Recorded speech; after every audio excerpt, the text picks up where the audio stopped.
What if a dog could remember the screams of the city? What if he carried the weight of a tragedy no words could ever explain? Only whimpers in the night. Would you still call it just a dog? Or something more? I met him years after the towers fell. A tiny golden brown shepherd mix with soft, tired eyes.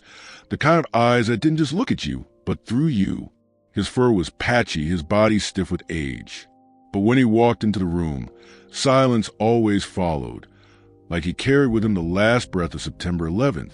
The first time I heard him whimper in his sleep, I thought it was nothing, just a dream, the kind any dog might have. But then the sound changed. It wasn't playful. It wasn't restless. It was human, a low, trembling cry that rose into a sharp yelp, like he was trapped under something heavy, clawing at dust, searching for someone he would never find again. I sat on the floor beside him, holding my breath. His paws twitched, his chest heaved, and I realized this wasn't a dog dreaming of chasing balls in a park. He was back in the ruins. When I first brought him home, people told me I was crazy. Why adopt him? He was old, worn, and haunted. But when you stood in the smoke of ground zero, when you felt your own lungs burn with ash, you know that sometimes the broken are the ones worth saving. And maybe, just maybe, he was saving me too. You see, he wasn't just any dog. He was one of the last surviving rescue dogs who clawed through the debris, guided by scent, listening for the faintest heartbeats beneath mountains of twisted steel. His paws had been cut open by glass, his nose filled with dust. But still he worked, hour after hour, day after day, because hope was buried and only he could dig it out. Even now, years later, if I dropped a set of keys on the kitchen floor, he would jump, ears pinned back, as if the world were collapsing again. Fireworks? He didn't cower like most dogs.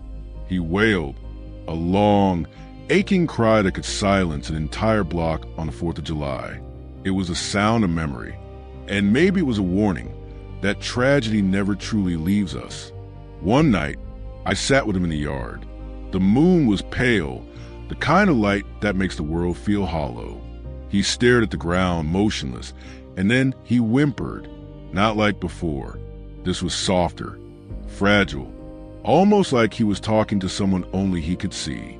I followed his gaze, and I swear I saw nothing but dirt and grass. Yet in that moment, I believed he wasn't looking at me. He was looking at them, the ones he couldn't save. It shook me, because for years I had carried guilt too. I was a first responder. I was there, and sometimes in the stillness of my own nights, I'd hear the same cries in my head.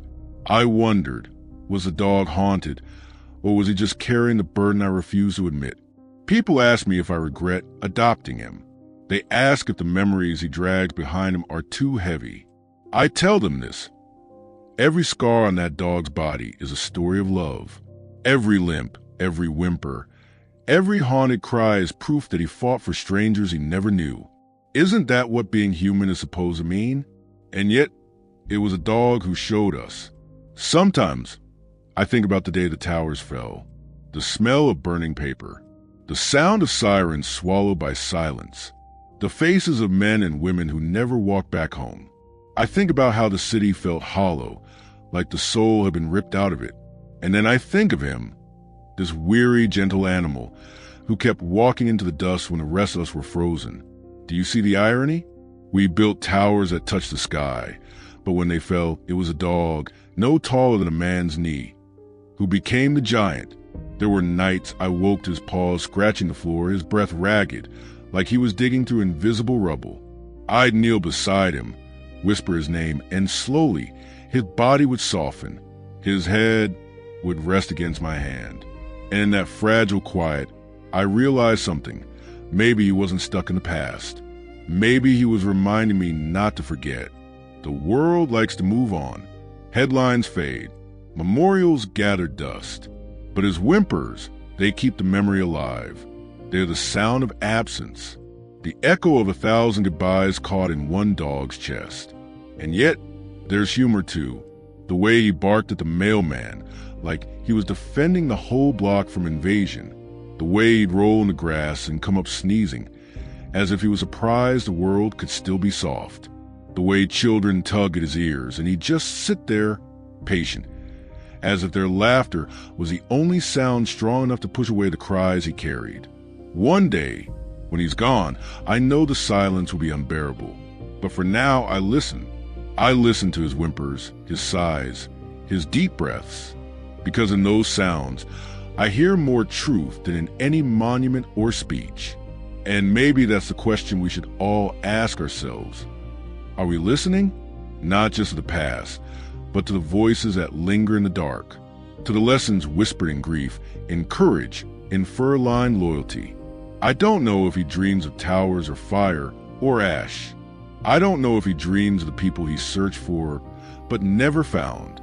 All I know is that when he curls against me at night, trembling, I feel the weight of a city in his small, aging body, and I hold him, because maybe holding him means I'm still holding them, too. So tonight, when you close your eyes, ask yourself, what sound will echo after you're gone? Whimpers? Cries? Or something softer? Something that reminds the world it was loved? Because sometimes the smallest voice is the one that carries the loudest truth. If this story touched you, let his memory live on. Like this video, share it with someone who needs to hear it, and subscribe for more stories we must never forget.